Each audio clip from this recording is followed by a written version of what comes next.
I've corresponded with several people in prison, and probably the best known of them all is the now deceased Charles Manson. And I've been asked, is it eerie to talk with Charles Manson? I've also spoken with him on the phone, okay? And is it eerie to talk with him? No, it's not.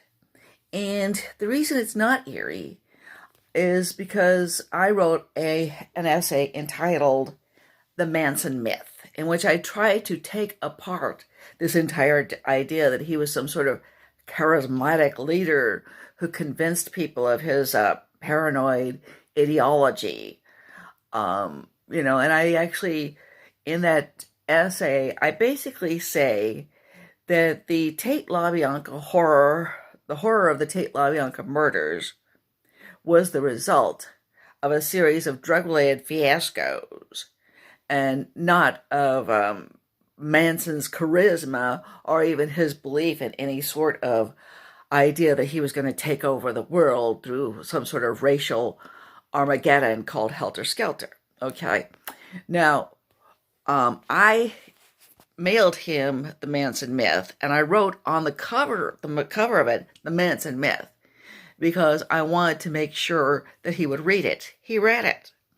We started corresponding, and then he started phoning, and eventually I started tape recording our phone calls. Okay. Now the fact is, he won't humor you a lot of times he wouldn't humor me or anybody else by giving you a direct answer. A lot of times he's answered in allegories or parables. Okay.